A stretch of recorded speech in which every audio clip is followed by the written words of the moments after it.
Do you really want to wait till the age of 65 to retire? What if you could do it at the age of 40 or even 35? This is exactly what the FIRE movement is all about. And this is the world I was introduced to in The Simple Path to Wealth by J.L. Collins. Today, we're going to cover 5 takeaways from the book. Welcome to 5 Minutes 5 Ideas. I'm your host Samanvay. Let's first define what being retired means. It's having enough money to cover your basic expenses such as groceries, utilities, and housing without having to depend on a paycheck. My first takeaway from the book was the 4% rule. The idea of the FIRE movement is to invest all your savings apart from your emergency funds into assets that will be able to generate you enough passive income to cover your basic expenses. The 4% rule dictates that if you're able to live off 4% of your investments in a given year, then you're officially financially independent. Let's say that your basic expenses is about $30,000. Then you'd need approximately $750,000 in investments to be able to cover your basic expenses. This definitely goes against the common thinking that you need millions of dollars in the bank to be able to retire. The second takeaway from the book was the why of the FIRE movement. The FIRE movement is all about building wealth. It's about designing your lifestyles to fit in activities that you enjoy the most, and this could be spending more time with family, and it's about going to work for the sake of enjoying the work. And if you don't, then you don't have the financial pressure to have to do the same work just for the sake of a paycheck. It's about being able to take off 1 year to spend more time with your newborn baby without having to be financially stressed. My third takeaway from the book is the type of investment you should make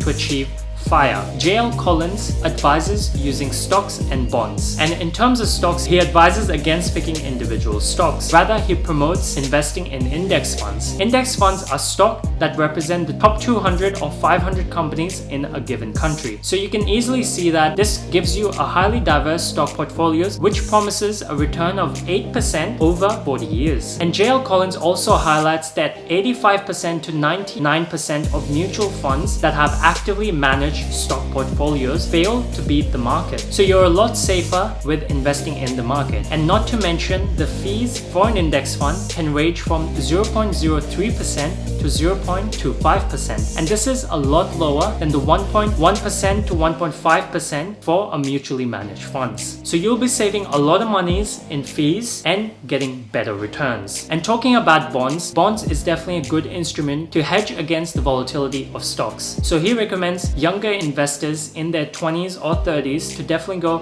100% into stocks to maximize their returns. But then as they're closer to retirement, to shift that portfolio to more bonds than stocks. My fourth takeaway from the book was about savings rate. Your saving rate is the percentage of your after-tax pay that you're able to save and therefore invest. This is a better indicator of how quickly you'll be able to retire rather than the returns on your investments. Let's take a look at this early retirement calculator.